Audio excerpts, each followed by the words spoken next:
saya tentang peserta didik dan pembelajaran di kelas sebelum saya mempelajari modul 1.1 yaitu 1.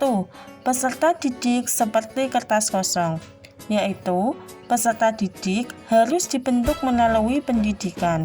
Potensi, bakat, dan minat siswa sepenuhnya dibentuk oleh pendidikan. Siswa dapat dibentuk atau dirancang menjadi sesuatu yang lain melalui proses pendidikan. Saya tidak memperhatikan kodrat siswa.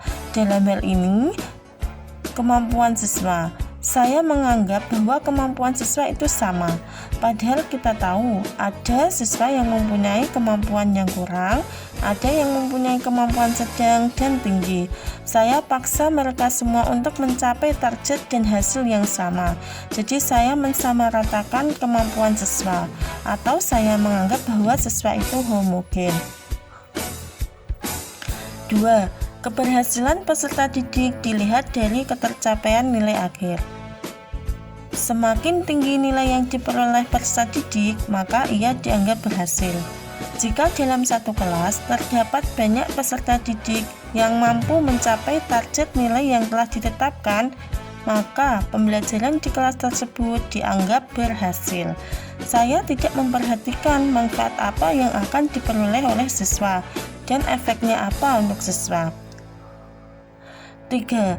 Pembelajaran berpusat pada guru, yaitu guru sebagai pusat pendidikan, guru sebagai sumber ilmu, guru yang tahu segalanya. Siswa tidak tahu apa-apa, siswa hanya menunggu transferan ilmu dari guru.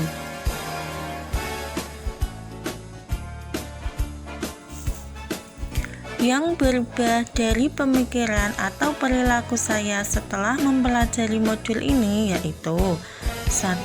Peserta didik adalah kertas yang sudah ada coretan-coretannya. Kita sebagai guru bertugas untuk menebalkan coretan-coretan tersebut.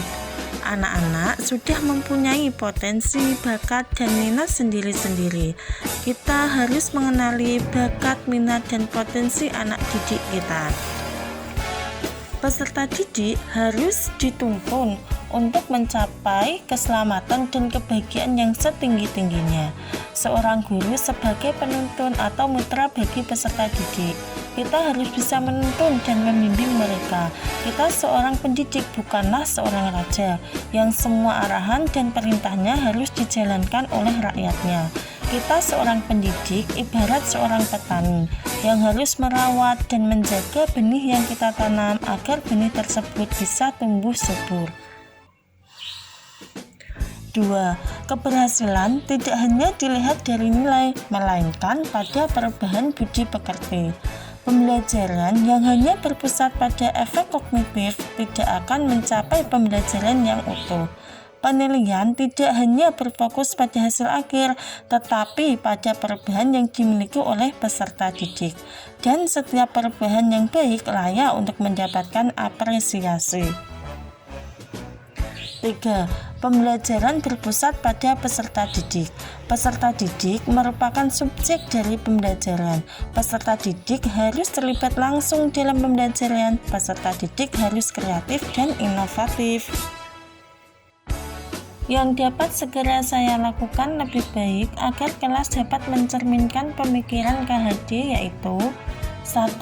Menciptakan pembelajaran yang menyenangkan. Kodrat anak adalah bermain. Kita tidak boleh meninggalkan kodrat tersebut. Oleh karena itu, saya sebagai guru kelas 1 akan berusaha mengajak mereka belajar sambil bermain, menyanyi, menari, menonton film, dan belajar di luar kelas agar mereka merasa senang dan ilmu yang saya sampaikan lebih cepat dicerna oleh mereka. 2. Menghargai keberagaman. Semua peserta didik mempunyai karakter yang beragam. Mereka unik dan istimewa, dengan berbagai karakter, bakat, minat, dan potensi masing-masing. Sebagai seorang guru, kita harus dapat mengenali karakter, potensi, bakat, dan minat peserta didik kita, agar kita dapat menuntun dan membimbing mereka agar dapat mengembangkan potensi, bakat, dan minat mereka untuk mencapai kodrat masing-masing. 3. Sistem AMONG. Guru menggunakan sistem AMO, yaitu hubungan siswa dengan guru sebagai hubungan ibu dengan anaknya, kakak dengan adiknya, di mana setiap hubungan tersebut menanamkan nilai saling menghormati dan saling mengasihi dengan tetap mempertahankan karakter budi pekerti. 4. Kolaborasi dengan orang tua siswa agar komunikasi terjalin dengan baik dan menjadikannya sebagai sumber belajar.